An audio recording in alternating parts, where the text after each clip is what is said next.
Pour une seule phrase de son premier amour avant son retour au pays, mon épouse avec qui j'étais marié, depuis 3 ans, a décidé de demander le divorce. Elle s'était même préparée mentalement à me voir exploser de colère, crier et devenir violent, mais elle n'a jamais imaginé que je reprendrais simplement la bague et que je tournerais les talons pour partir. Plus tard, lors d'une fête, quelques jeunes héritiers ont commencé à parler de mon ex-femme Camille, disant qu'elle était l'une des rares personnes vraiment passionnées dans le monde du droit. En entendant cela, j'ai souri avec ironie et j'ai dit que toute sa dévotion avait toujours été pour son premier amour, David. Cependant, ils m'ont lancé des regards désapprobateurs. « Tu viens de rentrer? Tu ne sais rien ?» m'ont-ils dit. Je n'ai pas pu m'empêcher d'être intrigué.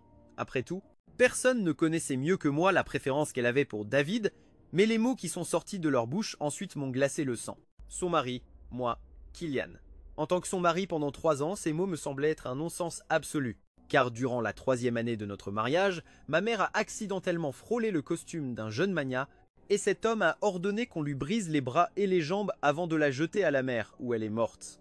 Quand j'ai traîné cet héritier arrogant devant le tribunal, il a été déclaré non coupable, et tout ça parce que son avocate était Camille, la femme qui n'avait jamais perdu une seule affaire dans le monde juridique, et aussi mon épouse.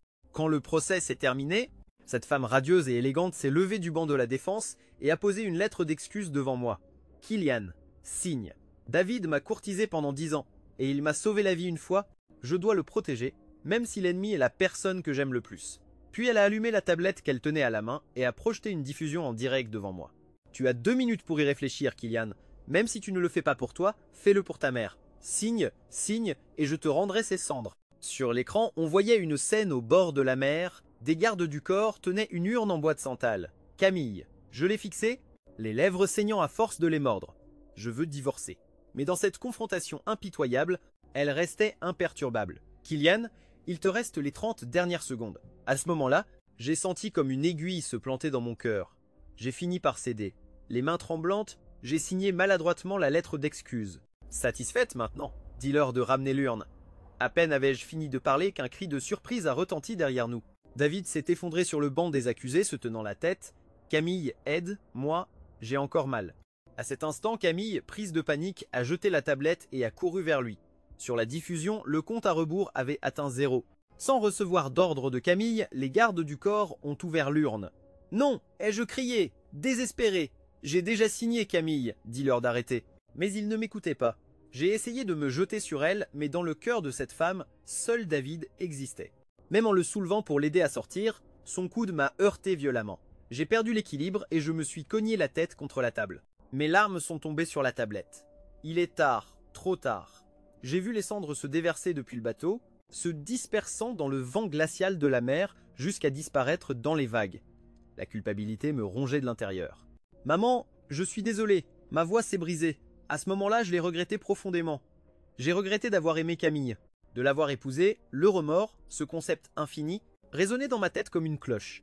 Au milieu d'un rêve, ma vue s'est brouillée, et à mon réveil, j'étais à l'hôpital. Mon jeune assistant juridique se tenait à mon chevet, l'air impuissant. « Monsieur Kylian, l'affaire est déjà close. Essayez de tourner la page, votre santé est ce qui compte le plus. » J'ai repris connaissance au milieu d'une douleur lancinante dans la poitrine. Sans prêter attention à la perfusion dans mon bras, je me suis redressé brusquement et j'ai commencé à fouiller dans mon sac à dos. « S'il vous plaît, aidez-moi à vérifier si cet accord est légalement valide. » Je lui ai tendu le document d'une voix tremblante, il l'a parcouru rapidement et a hoché la tête. « Monsieur Kylian, votre épouse a signé cet accord de divorce. Il ne vous reste plus qu'à le signer et à le soumettre.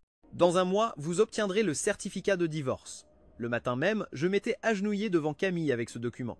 Peut être parce qu'elle était partie à la hâte, ou peut être parce qu'elle ne pensait pas que je voulais vraiment divorcer, elle a cru que l'accord était un faux, elle ne l'a même pas regardé et l'a signé sur le champ, mais elle n'aurait jamais pu imaginer que cette fois, j'étais sérieux. Je n'ai pas voulu attendre une seconde de plus, j'ai arraché ma perfusion, j'ai couru au bureau de l'état civil et j'ai remis les papiers. Quand tout fut terminé, je me suis rendu sur la côte sous une bruine glaciale. Je me suis agenouillé sur le sable. « Maman, désormais, j'irai là où il y a la mer et je serai toujours avec toi. » Je ne sais pas combien de temps s'est écoulé, puis j'ai passé un appel « Bonjour. Je voudrais faire appel à un service de simulation de mort d'ici 1 mois. La cause sera un meurtre. Je choisirai le lieu. J'ai seulement besoin que vous me prépariez une nouvelle identité, que vous me sauviez et que vous me fassiez sortir du pays. Je ne voulais pas seulement divorcer. 1 mois plus tard, je comptais obtenir justice de mes propres mains et laisser à Camille une surprise qu'elle n'oublierait jamais. Lorsque j'ai terminé tous les préparatifs et que je suis retourné au manoir, la nuit était déjà tombée. Les lumières du salon étaient allumées. Camille tenait un bol de soupe au poulet, nourrissant David cuillerée après cuillerée. Camille publie cette lettre d'excuse sur internet, dit-il en lui prenant la main, laisse Kylian me calomnier autant qu'il le voudra. Quand les gens sur les réseaux sociaux le condamneront, il retiendra la leçon. N'intervient pas. Camille a lutté un peu mais a fini par céder. D'accord, s'il a commis une erreur, il doit être puni. Je suis entré dans la pièce, le visage impassible. Les jours suivants, Camille est restée aux côtés de David. J'ai également su, grâce à ses publications quotidiennes sur les réseaux sociaux, qu'ils étaient partis en Grèce pour admirer le coucher de soleil. Sur la photo, on voyait les murs blancs de Santorin et la main élancée d'une femme enlacée à la sienne. Pour la 10e année que je t'aime, mon souhait s'est enfin réalisé. J'ai fixé cette image, le vide en moi était si glacial que c'était comme si le vent le transperçait. Mais, chose surprenante, je ne ressentais plus aucune douleur. J'ai retiré silencieusement l'alliance de mon annulaire. Ensuite, je suis allé au jardin et j'ai arraché toutes les plantes vertes à la racine. Je les ai coupées une par une et les ai jetées dans la poubelle. Quand j'ai terminé, j'ai allumé l'ordinateur et je me suis connecté à mon compte qui était rempli d'insultes et d'accusations. J'ai programmé une publication pour dans un mois. J'ai écrit « Quand cette lettre sera publiée, je n'existerai probablement plus ». C'était la note de suicide que je planifiais depuis un certain temps. Juste au moment où je mettais le point final, on a entendu le bruit d'une voiture s'arrêtant à l'extérieur. Camille, portant des talons hauts, est entrée en toute hâte dans le manoir. « Pourquoi as-tu détruit ces plantes, Kylian? N'étaient-ce pas tes préférées? Ce sont celles que j'ai plantées pour toi de mes propres mains il y a des années. » Je ne sais pas pourquoi, mais son visage était blême et on pouvait voir une tache de sang sur la manche de son chemisier. Je l'ai regardé calmement, sans poser de questions, et j'ai juste fermé mon ordinateur portable. Les racines étaient déjà pourries. Nous en planterons d'autres plus tard. En entendant le mot plus tard, Camille sembla réprimer l'inquiétude en elle. C'est bon, je les replanterai pour toi. Le soir même, il y avait un gala de charité où je devais l'accompagner. L'événement se déroulait dans un luxueux manoir à la campagne. Sous le somptueux lustre, la lumière se mêlait à l'éclat des verres et des bijoux. Quand David est apparu main dans la main avec Camille, ils sont immédiatement devenus le centre de l'attention. Un groupe de jeunes héritiers l'a spontanément entouré. David, mademoiselle Camille est trop bonne avec toi. Ce costume sur mesure est unique au monde. On dit qu'il y a quelques jours à Paris, pour l'obtenir d'un magnat, Camille a participé à une course de voiture et a fini blessée au bras. Donc la blessure, c'était pour obtenir un costume fait main pour ce jeune homme. Quand on l'a interrogé à ce sujet, David a soupiré avec une fausse modestie. N'en parlez pas, ça me brise le cœur, elle a beaucoup saigné. J'ai juste dit que j'aimais le costume et elle est partie sur le champ. Ah, il est clair qu'elle t'aime plus que sa propre vie, ont-ils commenté en riant. J'ai serré les poings si fort que j'ai failli me broyer la main. Quand la vente aux enchères de charité a commencé, Camille, afin de donner du prestige à David, a offert des prix exorbitants. Seule la bague pour homme, à cause d'un instant de retard, a été achetée par un autre enchérisseur, mais David adorait cette bague. Il a froncé les sourcils et a dit d'un ton enfantin. « Camille, je veux vraiment cette bague. Si je ne l'obtiens pas ce soir, je ne pourrai ni manger ni dormir. » Une seule de ces phrases a suffi pour que Camille aille trouver personnellement l'acheteur après l'événement. « Mademoiselle Marie, donnez votre prix. Même si c'est 10 ou 100 fois plus, j'accepterai sans objection. » L'autre femme a éclaté de rire. « Mademoiselle Camille, vous connaissez mes règles, l'argent ne m'intéresse pas, mais dernièrement, il se trouve que je manque d'inspiration et que j'ai besoin d'un modèle masculin. Regardez, qu'en pensez-vous? » Quand je suis allé aux toilettes, j'ai surpris leur conversation. « Votre mari est plutôt séduisant, s'il accepte de poser pour moi une fois, je vous vendrai la bague au prix d'origine. » Le visage de Camille s'est assombri. Je vais y réfléchir un peu. À cet instant, j'ai eu l'impression de tomber dans un puits de glace. Qu'est-ce que ça veut dire, y réfléchir un peu? Cette fameuse Marie était connue dans les cercles de l'élite pour sa dépravation. On disait qu'elle avait une obsession malsaine pour la photographie, surtout pour les portraits de modèles blessés, saignants, torturés. J'ai serré les dents et je suis parti sans me retourner. Mais peu de temps après, quelqu'un m'a tiré dans un coin du salon. C'était Camille, un verre de cocktail à la main, me regardant avec une expression conciliante. Tu vois, l'état de David s'est beaucoup amélioré, s'il se rétablit un peu plus, il pourra bientôt déménager. Seulement ce soir, il a vraiment aimé cette bague et l'acheteuse a dit que si tu acceptes de poser pour elle une fois, elle nous la laissera. Kylian, pourrais-tu? Je l'ai repoussé brusquement. Jamais, Camille. En quoi m'as-tu transformé? J'ai essayé de la ravaler, et sur une impulsion, j'ai bu d'une traite le cocktail que j'avais à la main. Mais à peine sorti du salon, mon esprit a commencé à s'embrouiller, mon corps m'a lâché et je suis tombé en arrière. Il y avait quelque chose dans ce verre. Dans la confusion, j'ai senti les gardes de Camille me saisir. Une voix tremblante m'a murmuré à l'oreille. « Pardonne-moi, Kylian, ce sera la dernière fois. Le flash d'un appareil photo m'a aveuglé d'un éclat vif, j'ai ouvert les yeux et je me suis retrouvé dans une pièce fermée, sans lumière. Mes vêtements avaient disparu, autour de moi, plusieurs hommes costauds m'observaient. Le froid a parcouru ma peau nue, j'ai voulu bouger, mais mon corps ne répondait pas. Monsieur Killian, tenez bon un instant. Nous avons juste besoin de quelques photos. Des blessures, du sang, de la souffrance, une lutte. Derrière la caméra, un rire féminin et joyeux a résonné avec malice. Très bien commencé. Instantanément, les hommes ont commencé à me frapper. Ils ont même sorti un couteau et l'ont enfoncé dans ma peau encore et encore. Le sang a jailli, chaud, j'ai crié de douleur. « Tu es une malade, je vais te dénoncer, c'est un crime. » La femme a laissé échapper un rire glacial. « Ah oui, et qui vas-tu dénoncer? Moi ou ton épouse? Ce manoir est mon territoire, je te demande juste une offrande à l'art. » À ce moment-là, je n'étais rien de plus que de la viande sur une planche à découper. Le sang coulait sur mon corps, teignant en rouge les draps blancs sous moi. Je ne sais pas combien de temps s'est écoulé avant que la caméra ne s'éteigne enfin. Comme une poupée cassée, je me suis habillé maladroitement et je suis sorti en titubant. En bas, la fête était sur le point de se terminer. Soudain, un grand bruit a retenti dans le ciel. Un instant plus tard, des feux d'artifice ont illuminé le jardin. Les étincelles formaient une phrase dans les airs. « David, David, joyeux anniversaire !» C'était donc ça le cadeau surprise que Camille avait préparé. Après minuit, l'anniversaire de David commençait. Dans le jardin, sous les feux d'artifice, Camille le regardait avec une tendresse infinie. « Joyeux anniversaire, David. Que ce soit un costume ou une bague, si c'est ce que tu désires, je l'obtiendrai pour toi. » Sur ce, elle a ouvert une petite boîte en velours devant lui. À l'intérieur se trouvait la bague pour homme qu'elle avait obtenue à mes dépens. Autour d'eux, des cris et des applaudissements euphoriques ont éclaté. « Embrassez-vous! Embrassez-vous !» Camille n'a même pas eu le temps de réagir que David s'est penché et l'a embrassé. À cet instant, un sentiment de dégoût m'a envahi. Je me suis accroupi et j'ai commencé à vomir, j'ai vomi jusqu'à ce que les larmes coulent. J'ai vomi jusqu'à ce qu'il ne reste plus que de la répulsion en moi, rien d'autre. Quand je me suis relevé, c'était déjà l'aube. En retournant au manoir, sur la table du salon, il y avait un gâteau avec les bougies éteintes. Camille et David ouvraient les cadeaux sur le canapé. En me voyant tremper, les vêtements tachés de sang misérable, Camille a soudainement arrêté ses mouvements. « Killian, n'avais-je pas fait en sorte qu'une voiture vienne te chercher ?» dit-elle. Je ne lui ai pas répondu, je l'ai regardé fixement, avec froideur et sans hésiter. J'ai levé la main, la gifle est partie avec force à cet instant précis. Une silhouette s'est élancée et s'est interposée devant Camille. Au son sec du coup, David s'est couvert le visage, criant d'horreur. Sur sa joue est apparue la marque rougeâtre d'une paume. « Oh David, ça va ?» a demandé Camille avec urgence, touchant l'enflure avec des doigts tremblants. La colère a monté en elle, elle a jeté la serviette qu'elle tenait à la main. « Killian, je crois que tu es devenu fou !» s'est-elle exclamée. Mon ton était moqueur. « Camille, je me suis trompé sur ton compte. Pour une bague qui ne vaut rien, tu as accepté qu'on m'humilie. Quelqu'un comme toi ne provoque que du dégoût. » Camille est restée silencieuse, le visage rouge de gêne, mais David a étendu les bras pour se placer devant elle. « Je ne te permets pas de parler comme ça de Camille Killian. Viens si tu as de la rancœur, si tu veux te défouler, si tu veux frapper, viens, frappe-moi. » C'était une démonstration d'affection profonde et de loyauté forcée. La dernière résistance de Camille s'est complètement effondrée.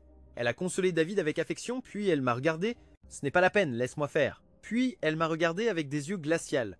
Ces photos de toi, couvertes de blessures et ensanglantées, pleines d'humiliation, seront vendues aux enchères dans 6 mois. Quand ce moment viendra, même si elles coûtent 10 milliards ou 100 milliards.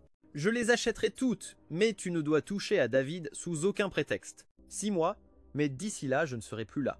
J'ai haussé les épaules comme si de rien n'était, et en montant les escaliers, j'ai entendu Camille dire « Si tu ne veux pas te faire arrêter pour coups et blessures volontaires ce soir, sors tout de suite dans le jardin et mets-toi à genoux. » Il était minuit. Les voitures du médecin privé sont arrivées les unes après les autres au manoir. Les projecteurs illuminaient les silhouettes dans l'obscurité.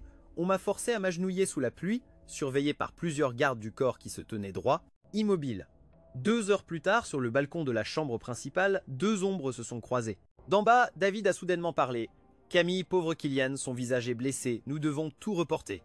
La fête d'anniversaire de quelques jours. Pourquoi ne pas l'inviter à venir plus tard? Le yacht que je t'ai offert, il ne l'a sûrement pas encore vu. » Les yeux de Camille se sont perdus dans la pénombre. « Organise ça, David. Pardonne-moi, je n'ai pas su bien te protéger. » Ce dialogue si affectueux a détruit la dernière lueur d'espoir qui me restait. Camille, qui avait tant souffert pour moi, était mort 1000 fois pendant tout ce temps. J'ai serré les poings très fort. Un yacht? Très bien. Choisis cet endroit pour mettre fin à tout ça. Le genou sur lequel je me suis agenouillé sous la pluie est devenu violet. Même si plusieurs jours ont passé, les blessures sur mon corps me faisaient toujours mal. Pourtant, en boitant, je suis allé à l'état civil et j'ai obtenu 2 certificats de divorce. En rentrant au manoir, Les gardes du corps attendaient déjà en bas. « Monsieur, madame, a demandé que vous assistiez à la fête d'anniversaire de David, ont-ils dit. J'ai laissé un des papiers du divorce sur le chevet de la chambre principale. J'ai cherché l'alliance que je ne portais plus depuis longtemps, et les gardes du corps m'ont emmené à la fête. Sur le pont du luxueux yacht, les cadeaux s'empilaient. La pyramide de coupes de champagne brillait sous les lumières, les serveurs impeccables se déplaçaient parmi les invités. Camille, tu exagères à chaque fois que tu reviens avec David, tu ne le laisses même pas boire une gorgée, a commenté quelqu'un. À la longue table, un groupe de jeunes de la haute société jouait au jeu de la bouteille avec David. Quand je suis arrivé, la bouteille a tourné et malheureusement, elle a pointé directement vers moi. Je ne sais pas qui a laissé échapper un petit rire. Quelle adresse? Si la bouteille te désigne, tu dois subir le gage. J'ai vu la mauvaise intention et j'ai refusé immédiatement. Je ne joue pas à ça. J'ai reculé de 2 pas, mais le jeune héritier à côté de moi s'est levé d'un coup. Avant que je puisse réagir, il m'a donné une gifle. Les éclats de rire ont retenti tout autour. C'est bien fait pour lui. Comment ose-t-il frapper David? David a souri avec une innocence feinte. Kylian n'y prête pas attention, ce n'est qu'un jeu. Et Camille, à côté de moi, a regardé froidement. Elle a fait tourner la bouteille à nouveau avec sa main. Ses lèvres pulpeuses ont articulé. Continuez. À ce moment-là, j'ai compris la véritable intention de m'avoir invité. Mon genou sous la pluie n'avait pas suffi. J'avais giflé David, Camille voulait qu'il me le rende au double devant tout le monde. La bouteille a tourné, me désignant encore et encore, 10 fois au total. Quand la dernière gifle est tombée nettement, les gardes du corps ont relâché leur surveillance sur moi. Le son a résonné dans mes oreilles. Avec ma main, j'ai touché mon visage enflé. David a de nouveau parlé, triomphant. « Camille, tu me l'as promis, tu te souviens? Ce soir, tu feras le gâteau d'anniversaire de tes propres mains. » Camille a souri légèrement et s'est levée en direction de la cuisine. Avant de partir, elle m'a regardé fixement une fois, mais n'a pas dit un mot. Avec son départ, l'attitude docile de David a disparu. « Comment te sens-tu, Kylian? Tu as aimé te faire frapper. » J'ai complètement ignoré ses provocations. J'ai esquissé un sourire de mépris, je me suis levé et je suis parti. Je savais que ce jeune homme, euphorique de son triomphe, me suivrait. Effectivement, en montant sur le pont supérieur du yacht, j'ai entendu des bruits de pas en cuir s'approcher par derrière. Je me suis arrêté devant la balustrade et, soudain j'ai parlé d'un ton sec. « David, tu penses que tu as vraiment gagné? Tu sais, Camille a dit que lorsque ton corps sera rétabli, elle te paiera tout ce qu'elle te doit et te mettra à la porte de ma maison. Ferme-la !» David n'a pas supporté la provocation. « Tu n'es qu'un serviteur méprisable, comment peux-tu te croire mon rival ?» Il s'est approché pas à pas, je l'ai attrapé par le col. Le col de son costume cher et j'ai dit « Cette nuit-là, ma mère aussi, elle a juste frôlé ton costume fait sur mesure et toi. » Les mots suivants se sont noyés dans mes sanglots, mais ma douleur avait réveillé. Là, la cruauté de David. « Oui, tu as raison, elle a touché mes vêtements par accident et ne s'est pas agenouillée pour me demander pardon. Comme c'était la mère d'un homme comme toi, j'ai dû lui donner une leçon.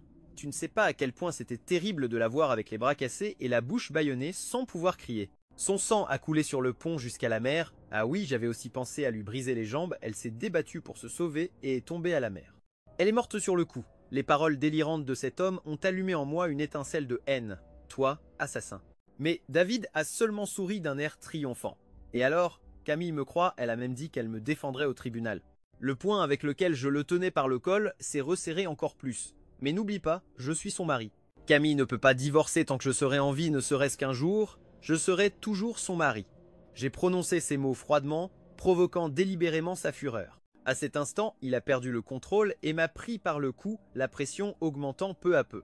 Mon visage a rougi et les mots sont sortis de ma bouche de manière saccadée. « Lâche-moi. Tu veux me tuer? Je te préviens, tant que je ne mourrai pas, tu ne pourras jamais. » À ce moment-là, d'un coup violent, David m'a poussé contre la balustrade. L'impact dans mon dos m'a laissé engourdi, l'alliance a glissé de mon annulaire et dans la lutte, la moitié de mon corps a basculé vers l'extérieur. Et en une seconde, sans point d'appui, je suis tombé du 3e étage. La fête au 2e niveau était toujours remplie de rires et de conversations, couvrant complètement le bruit de ma chute dans la mer.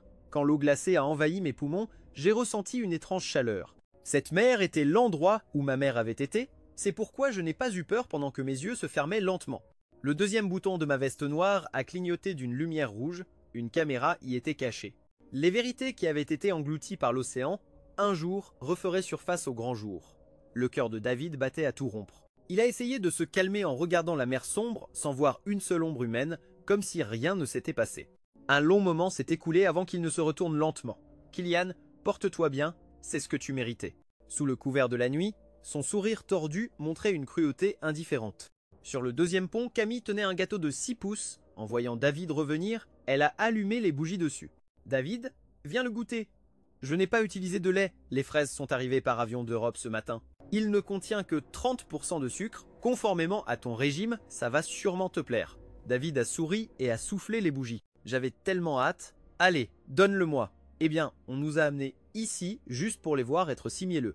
Dis-moi Camille, quand comptes-tu divorcer de cet infirmier? Tu devrais déjà épouser notre jeune maître David.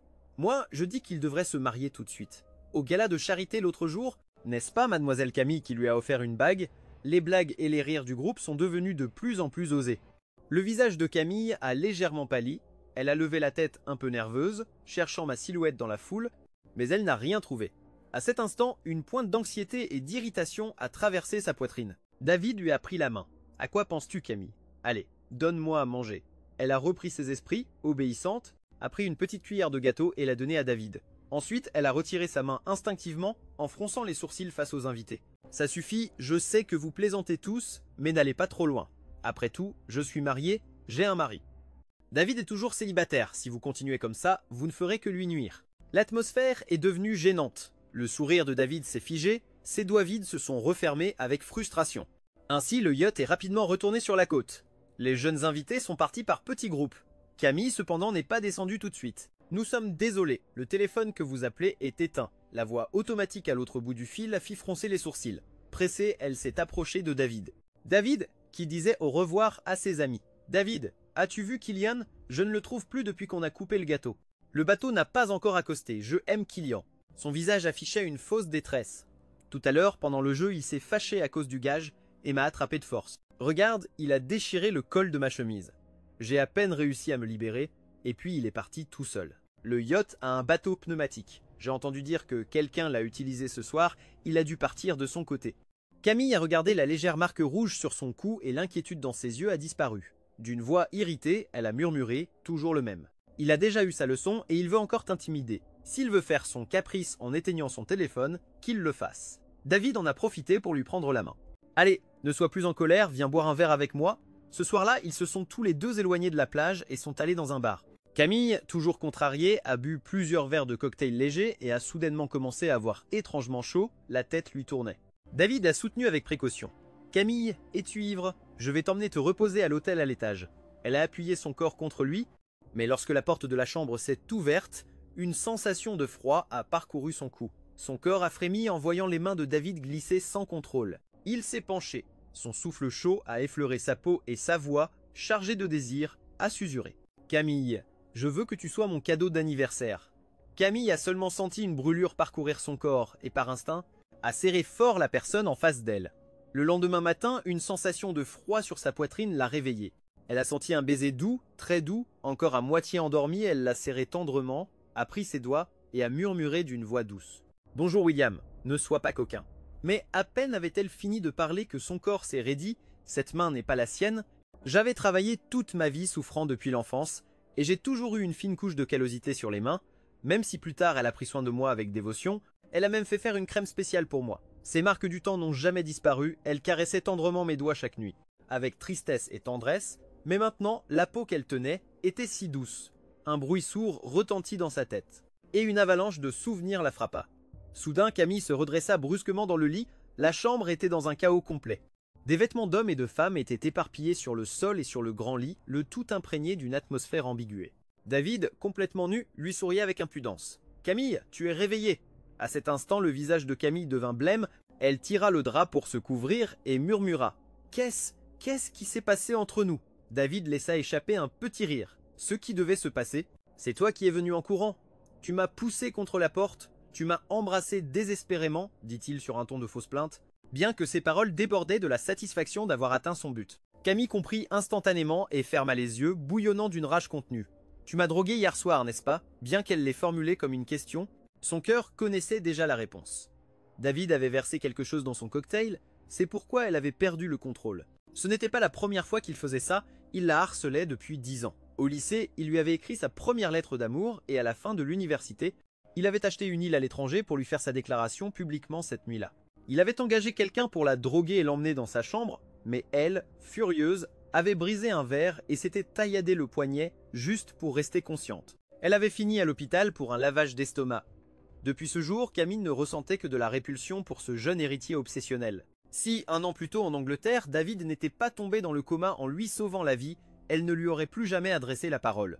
Elle lui devait trop et cette dette s'était transformée en compassion, en indulgence, en une protection aveugle, mais jamais en amour. Personne ne savait qu'après cet incident à l'étranger, Camille était rentrée chez elle en courant. Dans le jardin, elle est tombée sur la silhouette d'un homme de grande taille. Son corps affaibli n'a pas supporté le choc et elle s'est évanouie. Quand elle s'est réveillée, elle était dans une chambre et des yeux clairs. Froid mais sincère, l'observait. C'était la première fois qu'elle me voyait. En la voyant se réveiller, je lui ai essuyé la sueur du front avec une serviette. Elle ne savait pas pourquoi, mais à ce moment-là, elle sentit mon regard lui transpercer l'âme. Son cœur fit un bond. Je me suis évanoui à cause de toi, plaisanta T.L. Maintenant, tu vas devoir prendre tes responsabilités. J'ai souri doucement. Si mademoiselle ne s'était pas réveillée, j'aurais perdu mon emploi. Quel homme charmant, pense à T.L. Puis, ce souvenir l'envahit avec force et une pointe de culpabilité lui transperça la poitrine. Elle se sentit sale comme une traîtresse. Honteuse, elle reprit contenance, se leva et dit froidement « David, oublions ce qui s'est passé la nuit dernière. David, je te suis reconnaissante, je peux prendre soin de toi, te protéger, mais ça ne signifie pas que je veux être avec toi. Je n'ai jamais pensé à divorcer ou à trahir Kylian. N'utilise plus jamais ces méthodes honteuses, ça ne fait que pousser les gens à te mépriser davantage. » La dureté de ces paroles déchaîna la fureur de David. « Pourquoi parles-tu comme ça, Camille? Tu sais que tu m'aimes. » Sa voix se brisa. « Ton nom est gravé dans mon cœur, je t'ai confessé mon amour des milliers de fois. Pour toi, j'ai sauté d'un immeuble, j'ai tenté de me tuer sur le coup. Lors de l'accident, j'ai laissé une barre d'acier me transpercer la poitrine. Camille, regarde cette cicatrice, elle est horrible, mais je ne l'ai jamais regrettée. » Il s'approcha et l'enlaça par derrière. « La nuit dernière, j'étais vraiment heureux, ne me rejette pas comme ça. J'aurais préféré mourir dans cet accident plutôt que de ressentir ça. » Les larmes de David trempèrent son dos et Camille partageait entre la culpabilité et de compassion, elle ne put se résoudre à partir. « Il n'y aura pas de prochaine fois, dit-elle finalement. C'est mon dernier avertissement. Dors un peu, je resterai avec toi quelques jours. » Quand il s'endormit, Camille sortit sur le balcon et essaya de m'appeler à nouveau. Le téléphone était toujours éteint. Une vague de honte et d'angoisse lui serra la poitrine. Elle finit par écrire un message. « Kylian, je suis désolé. Quand ta colère sera passée, appelle-moi. Je sais que j'ai fait beaucoup de bêtises ces derniers temps, mais tu es le seul homme que j'aime. Dans 3 jours, nous irons en Finlande voir les aurores boréales, comme tu l'as toujours voulu. D'ici là, j'aurai tout arrangé et nous redeviendrons comme avant. » Ensuite, elle appela son assistante et réserva les billets. « Ah, et assure-toi d'obtenir le tableau de paysage de la vente aux enchères, peu importe le prix. » Kylian adore les paysages, elle pensait se faire pardonner avec le temps. Mais pendant les 3 jours suivants, elle ne reçut pas un seul appel de ma part. Son anxiété grandit, elle passa ses jours avec David à jouer, occupant un terrain de golf entier et à prendre des photos. 3 jours plus tard, pendant un dîner dans un restaurant panoramique tournant, Camille sortit une enveloppe. « David, j'ai demandé à un médecin d'examiner ton état, tu as déjà les résultats, tu es complètement rétabli. » Elle choisit ses mots avec soin. « J'ai un mari, une famille, une vie. Je ne peux pas continuer à être à tes côtés comme ça. Un jour, tu trouveras quelqu'un qui t'aimera vraiment. » Bien que ses paroles aient été douces, le message était clair. David resta pétrifié. Avant qu'il ne puisse réagir, Camille s'était déjà levée et était partie. Elle conduisit à toute vitesse. Sur le siège passager, il y avait un étui contenant un rouleau de peinture et 2 billets pour la Finlande. Son cœur battait la chamade. Enfin, tout était terminé avec David, il ne lui restait plus qu'à s'excuser auprès de moi. Même si elle devait s'agenouiller, elle le ferait. Elle arriva au manoir. Les lumières du premier étage étaient allumées, mais je n'étais pas là. 2 employés nettoyaient la cuisine. « Où est monsieur ?» demanda-t-elle sans attendre de réponse et monta les escaliers en courant, sans entendre ce que l'une d'elles réussit à dire. Monsieur est sorti ce jour-là et n'est pas revenu. Le 2e étage était sombre. Camille entra dans le salon vide. Elle courut vers la chambre principale. Kylian, elle poussa la porte. La chambre était exactement comme quand elle était partie. Un parfum doux et lourd imprégnait l'air, c'était le parfum préféré de David, qui couvrait maintenant complètement la douce fragrance que j'aimais. Camille resta immobile, puis alluma la lumière. Elle s'apprêtait à partir quand quelque chose de rouge sur la table de chevet attira son attention. Son cœur fit un bond. Elle se précipita et l'étui qu'elle portait tomba au sol. C'était un document, un certificat de divorce, le nôtre. Le temps sembla s'arrêter. Camille le serra si fort qu'elle faillit le déchirer. Puis son téléphone sonna, c'était son assistante. « Mademoiselle Camille, dit la voix à l'autre bout du fil, nous avons vérifié le document. Le certificat de divorce que vous avez trouvé est authentique. » La voix de Camille tremblait d'incrédulité. Ce n'est pas possible. Un divorce ne nécessitait-il pas ma signature? La signature sur l'accord est fausse, elle n'est pas valide. Ce n'est pas légal, je n'ai jamais. Soudain, elle s'arrêta. Une image fugace traversa son esprit. Le matin du procès, je m'étais agenouillé devant elle un nombre incalculable de fois. Camille, si aujourd'hui tu insistes pour franchir cette porte pour défendre David, alors signe ce document. Divorçons. Mais à ce moment-là, elle était si pressée de partir qu'elle n'y a pas réfléchi à 2 fois. Après tout, durant les 6 mois qui ont suivi l'incident, j'avais déjà mentionné le mot divorce plus d'une fois. Elle n'y a jamais accordé d'importance, n'a même pas lu le document. Elle a juste apposé sa signature à la hâte et me l'a jeté au visage. C'est bon comme ça, Kylian, arrête de me mettre la pression. Camille ferma les yeux de douleur, une douleur lancinante lui traversa la tête. Alors, ce que Kylian avait dit sur le divorce était vrai. À cet instant, elle comprit que j'avais laissé les papiers du divorce et que j'avais disparu pour toujours. Cette prise de conscience lui serra la poitrine au point de l'étouffer. Maîtrisant son tremblement, elle ordonna au téléphone, enquêter sur tout, immédiatement, n'importe quel moyen de transport, n'importe quelle trace au nom de Kylian. Quand est-il parti? Où est-il allé? Je veux tout savoir.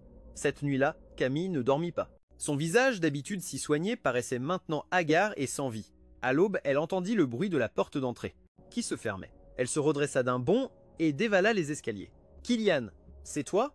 Mais la voix qui répondit fut celle de David. « C'est moi, Camille. J'ai préparé une soupe hier soir. Je suis venu pour que tu la goûtes. » Elle lui répondit froidement. « Ce n'est pas la peine, emporte-la. » Et elle ajouta sans le regarder. « Ah, et récupère toutes tes affaires de la chambre. Ne laisse rien. Ne reviens plus dans cette maison. » David s'énerva immédiatement. « Pourquoi? J'ai entendu dire que c'est Kylian qui a demandé le divorce. Il est parti. Personne ne sait où il est. S'il ne revient plus, pourquoi est-ce que tu continues ?» Camille porta la main à ses tempes, hurlant de rage. « Tais-toi, dégage! Ne reviens plus me déranger !» Durant la semaine qui suivit, elle mobilisa tous ses contacts, dépensa de l'argent, du temps et usa de son influence. Mais sans résultat. Kylian avait disparu sans laisser de traces, comme si la nuit l'avait avalé. Où peut être, pensa-t-elle, n'avait-il jamais quitté la ville? Jusqu'au 10e jour après mon départ, ce jour-là, une tempête inhabituelle s'abattit sur la ville. À 10 h du matin, une lettre de suicide programmée pour être publiée sur Internet se propagea avec une force plus dévastatrice que la pluie elle-même, provoquant un scandale national. Camille reçut la publication envoyée par son assistant. Elle tenait un crayon à sourcils devant le miroir. Elle n'était pas sortie de chez elle depuis des jours, mais aujourd'hui elle devait rencontrer un célèbre détective privé. Elle essaya donc de s'arranger un peu. « Mademoiselle Camille, s'il vous plaît, gardez votre calme », disait le message joint. D'une main, elle ouvrit la publication. Mais à l'instant même, ses pupilles se contractèrent, le crayon glissa brusquement, laissant une profonde entaille sur son sourcil. Le sang coula sur le téléphone. Sur l'écran, on pouvait lire, quand cette lettre sera publiée, « Je ne serai probablement plus de ce monde. Mon seul regret est de ne pas avoir pu obtenir justice pour ma mère de son vivant. Je m'appelle Kylian, et j'ai été la victime dans une affaire contre David, l'héritier le plus riche du pays, il y a 6 mois. Simplement parce que ma mère a touché son costume de créateur sur le yacht, il a ordonné qu'on lui brise les bras et les jambes avant de la jeter à la mer. Cette nuit-là, j'ai reçu un appel de ma mère. Depuis, ses pleurs déchirants sont devenus le pire cauchemar de ma vie. Dans la lettre, je décrivais en détail comment j'avais cherché des preuves, comment j'avais tenté de poursuivre David en justice, mais sans jamais obtenir justice. Chaque mot semblait écrit avec du sang, chaque phrase était un poignard qui transperçait le cœur de Camille. Si cette lettre n'est pas publiée à la date prévue, cela signifie que je suis déjà mort. Le lien final mène au stockage sur le cloud de la caméra cachée. Si la caméra cachée dans mon bouton s'active, ce sera la preuve finale. Bonjour, je vous implore tous, aidez-moi à accomplir ma dernière volonté. Dans ma vie, j'ai connu l'amour. Quelqu'un a même risqué sa vie pour m'épouser. Lors de notre mariage, elle m'a dit « Kylian, le ciel et la terre sont séparés, nous sommes prêts. Mais ce n'est qu'en existant que le monde peut être complet et que je peux exister. Mais maintenant je suis mort, Camille est toujours en vie. » De quoi se souviendra-t-elle encore en arrivant à la fin? Camille ne pouvait plus tenir debout, ses yeux inondés de larmes se mêlèrent au sang, brouillant sa vue. Elle tomba au sol et de ses doigts tremblants, elle ouvrit le dernier lien. La vidéo tremblait et sur celle-ci apparaissait le visage arrogant de David. Chacun de ces mots transformait la tragédie du yacht en une moquerie cruelle. Tu n'imagines pas à quel point c'était comique de voir comment cette vieille suppliait pendant qu'on lui brisait les bras sans qu'elle puisse crier. Tu te tenais juste là, sur le pont où son sang s'était coulé dans la mer, et Camille m'a cru, elle m'a même défendu au tribunal. Ensuite, la vidéo montrait comment David me tenait par le cou et me poussait par-dessus bord. La caméra est tombée et tout est devenu chaotique. « Non, Kylian, non !» On pouvait entendre la voix déchirée de Camille. Puis un plouf sec, le son de la mer engloutissant tout, écran noir. Camille s'effondra complètement, elle se recroquevilla sur le sol, sentant son corps se refroidir rapidement. C'était le choc absolu. Pourquoi? Parce que j'ai moi-même poussé mon mari dans l'abîme. Liam, est-il vraiment mort? Alors une lueur d'espoir la traversa. Non, il y a encore une chance. Killian ne peut pas être mort, David détient toute la vérité. Camille se releva d'un bond, chancelante, et elle cria en direction des escaliers. La voiture, vite à l'hôpital. Les domestiques avaient aussi vu la publication virale. Certaines pleuraient « Madame, il pleut trop fort dehors ». Mais Camille n'écouta pas, elle sortit en courant sous le déluge. Les gouttes frappaient la voiture et ainsi que son esprit au bord de l'effondrement. David était hospitalisé. La nuit précédente, il avait simulé une tentative de suicide. L'hôpital avait appelé pour dire que si elle ne venait pas, il ne le soignerait pas. Elle, après le choc du divorce, n'avait pas voulu s'en préoccuper davantage, jusqu'à maintenant. Elle conduisit à toute vitesse sous la tempête pour finalement arriver à l'hôpital. Quand elle courut vers la chambre VIP, elle était déjà complètement trempée. À peine sa main toucha T, elle la poignée de la porte. On entendit à l'intérieur le bruit d'un vase qui se brise. Bande d'incapables. Pourquoi est-ce que je vous ai engagé? Je veux que vous effaciez tout ce qui est sur le net et supprimiez chaque commentaire contre moi, peu importe le prix. Si vous ne pouvez pas, bloquez la page entière. Vous ne m'entendez pas? L'avocat de la famille essaya de le calmer. Monsieur David, s'il vous plaît, calmez-vous, cela a pris trop d'ampleur. On ne peut plus le cacher. Heureusement, il pleut à verse aujourd'hui et vous avez simulé une tentative de suicide hier soir. Cela nous donne une marge de manœuvre.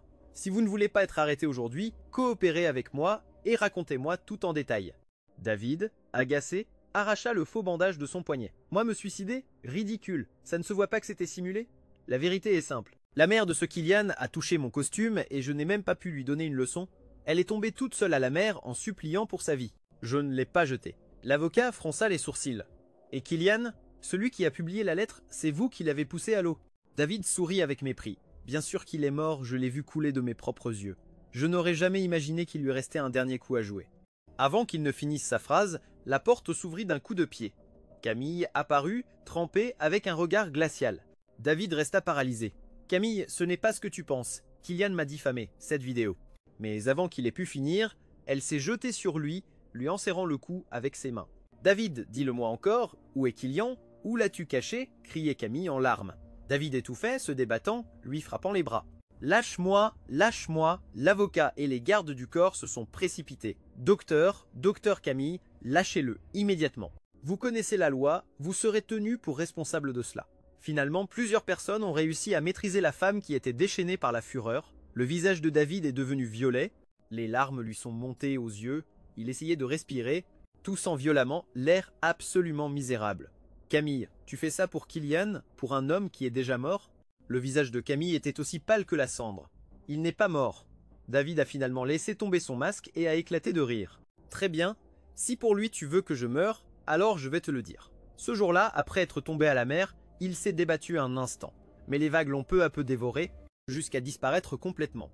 À présent, son corps n'est sûrement même plus intact. À cet instant, Camille a eu l'impression qu'une cloche explosait dans sa tête. Le choc a été si violent qu'un goût métallique lui est monté à la gorge, elle a craché un jet de sang et est tombée en arrière. « Camille, tu le mérites. Pour un assassin impitoyable comme lui, tu as fait en sorte que l'homme qui t'aimait soit blessé encore et encore. Tu ne lui as jamais fait confiance, même s'il a pleuré, s'est agenouillé, t'a supplié de céder. » Au moment où elle a perdu connaissance, les derniers mots de Camille furent un murmure chargé d'ironie. « Killian, je suis désolé, je viens te tenir compagnie. » Un mois plus tard, dans un manoir en périphérie de la ville, à 40 km de l'hôpital Anabi, une infirmière privée enfonçait une aiguille dans les veines meurtries d'un homme.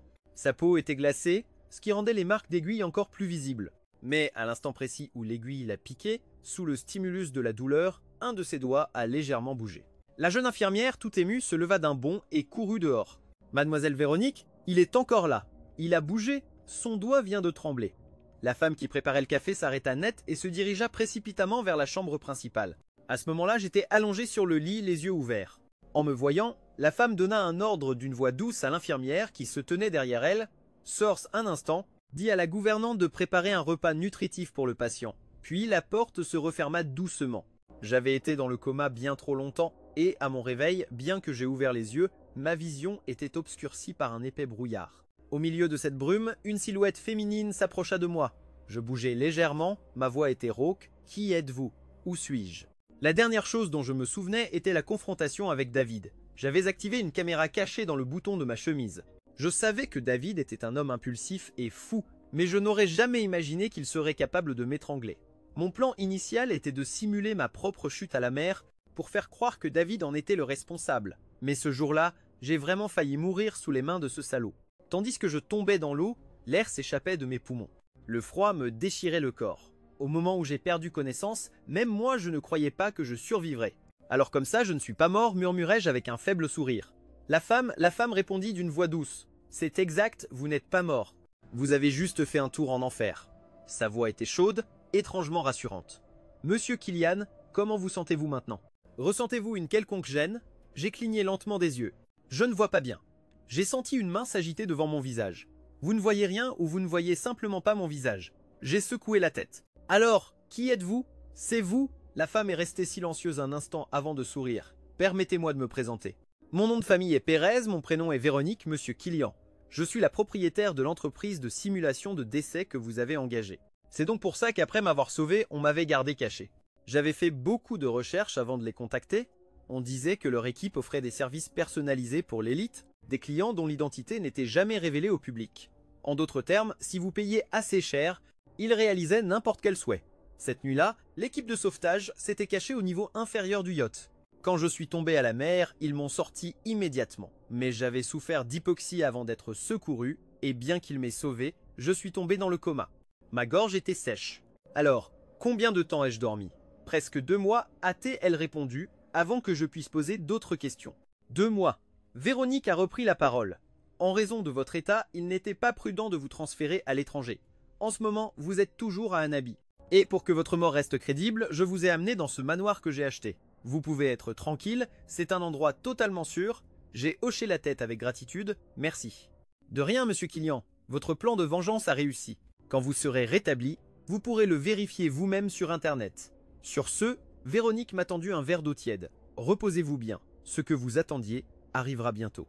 Pour une raison quelconque, ces paroles m'ont réconforté. J'ai baissé la tête, la gorge légèrement nouée. Oui, j'ai fait tout ce que j'ai pu. J'ai failli perdre la vie, mais au final, la seule chose que je veux maintenant, c'est vivre. Vivre pour de vrai. Quand Véronique est descendue, son assistant s'est approché précipitamment. Mademoiselle Véronique, vous avez demandé que nous suivions les mouvements de Camille ces derniers temps. Elle n'a pas cessé de chercher le corps de monsieur Killian dans la mer, jour et nuit. Et quant à l'opinion publique, la femme a regardé la bruine par la fenêtre, se remémorant la lettre de suicide que j'avais écrite. Monsieur Killian était notre client, faisons tout notre possible pour l'aider. Continuez à alimenter la polémique sur les réseaux sociaux, ne vous arrêtez pas. L'héritier de l'homme le plus riche, devenu un assassin cruel. Certains types de créatures ne méritent pas d'être appelés humains. Sur ce, Véronique a pris un parapluie cassé près de l'entrée. Ah, et demandez au médecin de l'examiner à nouveau. Engagez aussi 2 gouvernantes supplémentaires qui s'y connaissent en nutrition. Elle semblait avoir tellement de parapluies que ça ne la dérangeait pas d'en offrir un au destin lui-même. C'est ainsi que j'ai continué à vivre dans ce manoir en périphérie. Le médecin privé venait tous les jours. Ma chute dans la mer avait endommagé mon nerf optique. C'est pourquoi ma vision restait floue malgré le traitement. Un jour de pluie, je suis sorti prudemment en utilisant une canne, mais soudain mon pied a glissé sur de la mousse humide. J'ai poussé un cri, et au moment où j'allais tomber, une silhouette est apparue pour me retenir. Si vous voulez vous promener, vous pouvez demander de l'aide à la gouvernante. Véronique m'a aidé à me relever. La distance entre nous était courte. Dans ma vision trouble, j'ai pu distinguer ses yeux souriants. J'ai soupiré silencieusement. Je suis désolé, mademoiselle Véronique, je finis toujours par vous causer des ennuis. Elle a souri. Ce n'est rien.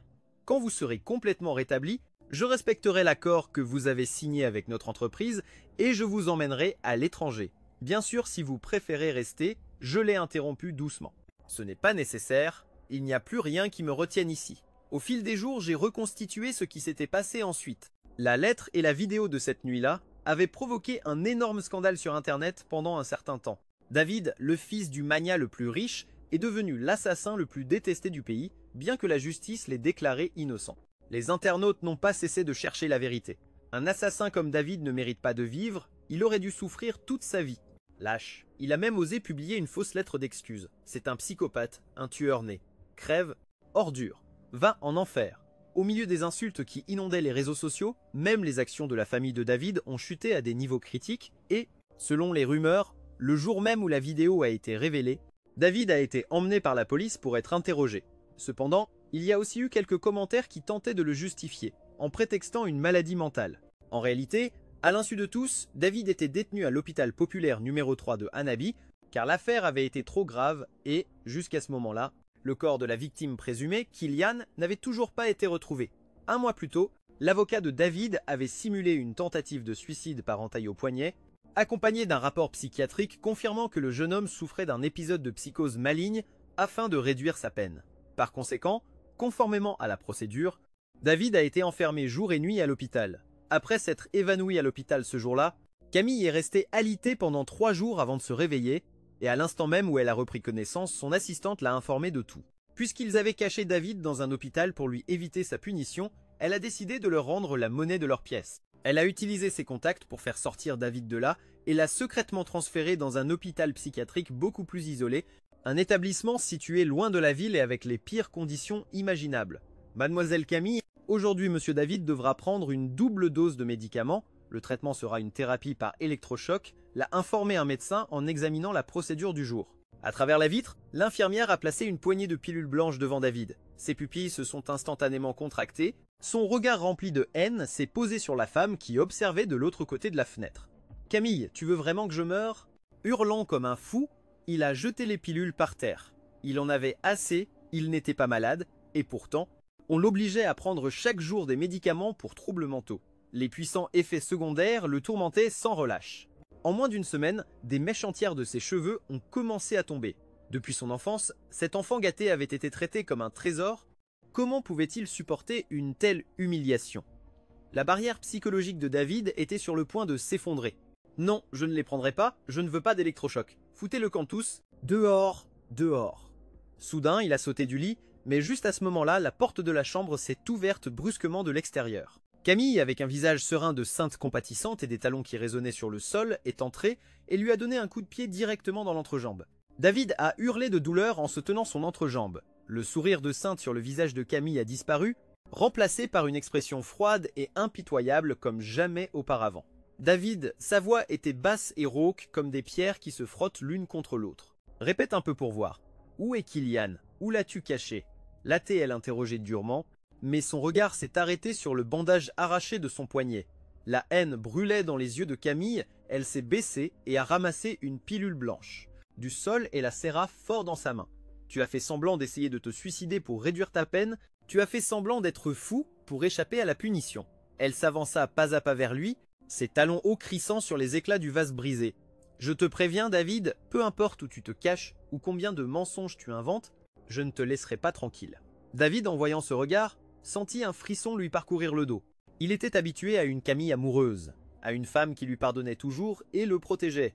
Il ne l'avait jamais vue aussi terrifiant. « Camille, écoute-moi, Kilian m'a calomnié. Il s'est suicidé, il s'est jeté à la mer de lui-même. » David recula, pris de panique. « Il s'est jeté tout seul ?»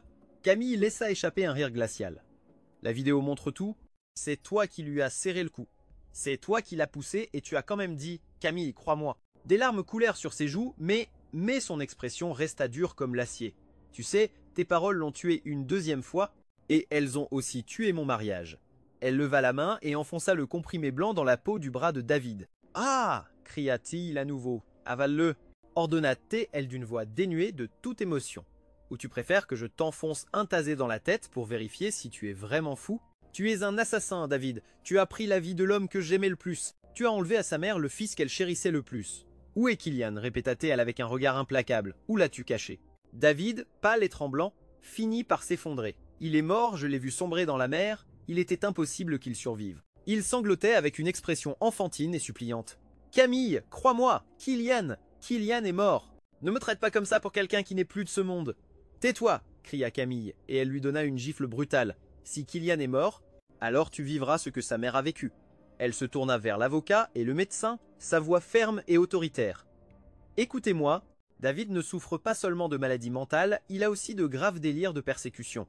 Doubler la dose de médicaments, augmenter la fréquence des thérapies par électrochoc, je veux qu'il ne puisse pas faire la différence entre la réalité et les hallucinations.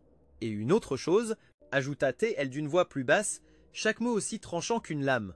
Trouvez quelqu'un qui ressemble à Kilian, pour qu'il le voie tous les jours. Je veux qu'il ressente le tourment d'être hanté par le fantôme de l'homme qui l'a tué. Tu lui as pris sa vie, je te prendrai ta raison. » Sur ce, elle a tourné les talons et a quitté la pièce, le bruit de ses pas résonnant dans le couloir glacial. Sans doute, sans pitié, sans remords. Ce n'était plus la Camille d'avant, Cette femme était morte en même temps que son mariage et son amour. Ce qui restait était une machine de vengeance. Les cris de David furent étouffés par l'épaisse porte capitonnée. Une semaine plus tard, Camille se rendit au bord de la mer, contemplant les eaux froides où j'avais disparu. Elle ferma les yeux et murmura « Kilian, je vais faire ce qui est juste une dernière fois. Je te trouverai où que tu sois. » En les rouvrant, son visage était cependant d'un calme absolu. Elle créa immédiatement un fonds de recherche et de sauvetage à mon nom, investissant toute sa fortune et ses contacts pour me retrouver. « Il est toujours en vie ?» dit-elle à tout le monde avec une conviction inébranlable. « Kilian est toujours en vie et je le trouverai. » J'étais dans ce manoir en périphérie, me remettant peu à peu sous les soins méticuleux de Véronique. En effet, le médecin privé venait chaque jour, et je suivais scrupuleusement chaque étape du traitement. La plus grande séquelle de la noyade est du coup portée au nerf optique. C'était ma vue qui avait été touchée. Pendant les 2 mois suivants, tout n'était qu'un brouillard, je vivais en me guidant au toucher et avec une canne. Mais vers le 3e mois, quelque chose a commencé à changer. Un matin, alors que la lumière du soleil traversait la fenêtre de la chambre, non seulement j'ai senti sa chaleur, mais j'ai commencé à distinguer les contours de la pièce. « Mademoiselle Véronique, je peux voir », ai-je balbutié, incapable de cacher ma surprise. Je pouvais voir l'ampoule au plafond, la silhouette de la table de chevet. Véronique, qui lisait à côté de moi, posa son livre, ses yeux couleur de miel brillaient de tendresse. « Kélian, ne t'agite pas », dit-elle doucement. « C'est bon signe, ta vue revient. » Depuis ce jour, ma guérison a progressé plus rapidement, même si je ne voyais pas encore parfaitement. Au moins, je pouvais distinguer son visage. Véronique, la femme que je voyais maintenant clairement, n'était pas comme Camille, éclatante et arrogante. Elle avait une beauté sereine et pure comme une fleur de camélia qui éclot en silence dans la brume du matin. Elle s'habillait toujours simplement de manière confortable, et ses longs cheveux châtains étaient habituellement attachés. Ses yeux irradiaient de chaleur et de compréhension, sans la moindre trace de jugement ou de complication. Notre relation a également commencé à changer. Au début, elle n'était que ma sauveuse et la professionnelle que j'avais engagée, mais pendant les mois de mon coma et de ma convalescence, elle a été la seule à rester à mes côtés. Elle me racontait des histoires sur le monde extérieur, comment elle dirigeait son entreprise de services spéciaux et les aventures qu'elle avait vécues.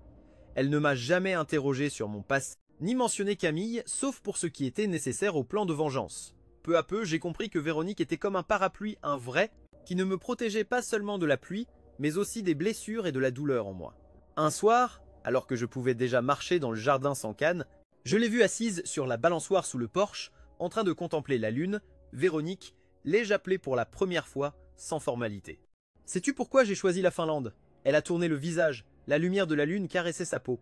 Pour les aurores boréales, demanda-t-elle avec un léger sourire. J'ai entendu dire qu'un jour, tu as dit à une certaine femme que tu voulais les voir avec elle. J'ai souri avec amertume. Oui, mais c'était un mensonge, je n'ai jamais dit ça à Camille. C'était le rêve de ma mère. Je lui ai parlé d'elle, de ses désirs simples, de la façon dont Camille avait tout détruit. Véronique a écouté en silence. Quand j'ai eu fini, elle s'est levée et s'est approchée de moi.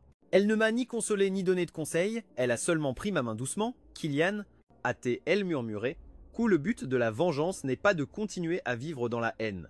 Tu as franchi la dernière étape, maintenant c'est à toi de te sauver toi-même. » La chaleur de sa main a traversé ma peau endurcie et a atteint directement mon cœur. J'ai regardé ses yeux dans l'obscurité. C'étaient les yeux que je voulais le plus voir dans cette vie, pleins de sincérité et sans la moindre ombre de trahison. J'ai alors compris que Camille était une tempête tropicale, tandis que Véronique était un ruisseau tranquille qui coulait en silence sur mes cicatrices. Véronique, ai-je répété son nom en me penchant un peu. Aimerais-tu aller voir les aurores avec moi? Pas en Finlande, mais ailleurs. Un endroit où je pourrais commencer une nouvelle vie sans le Kilian du passé.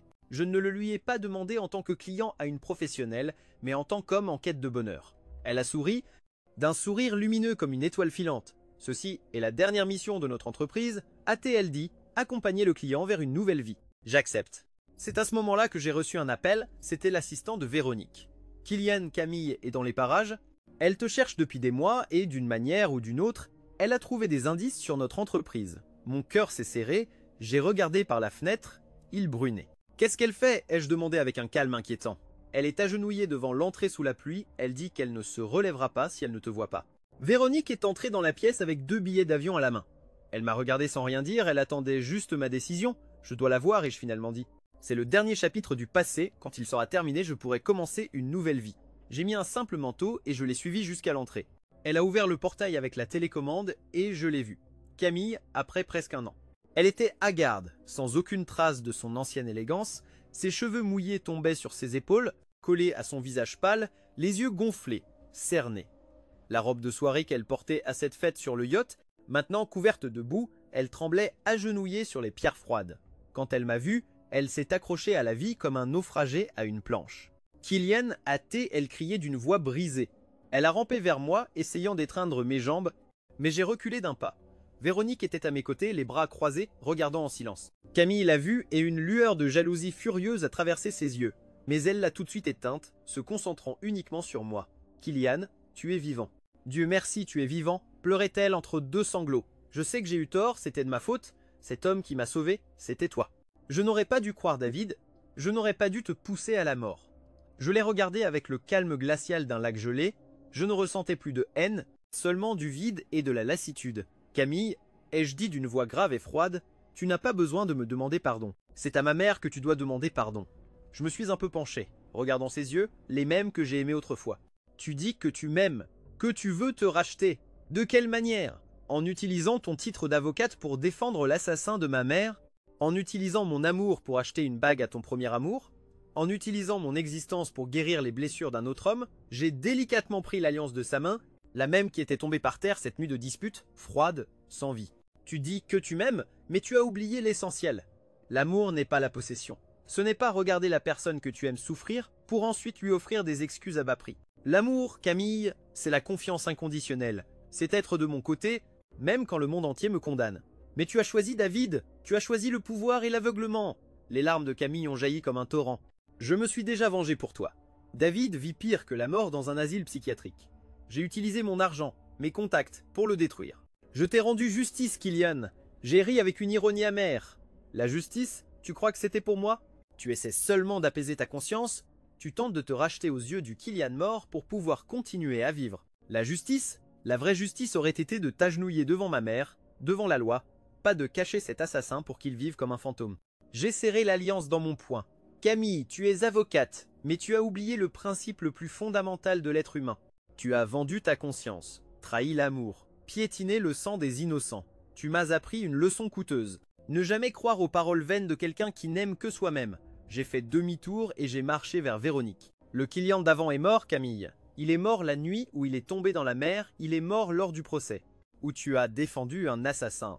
Je suis un autre homme maintenant, un homme qui vit pour lui-même et pour ce qui en vaut vraiment la peine. J'ai pris la main de Véronique, chaude et ferme. Vis, Camille, vis avec ta culpabilité et tes remords.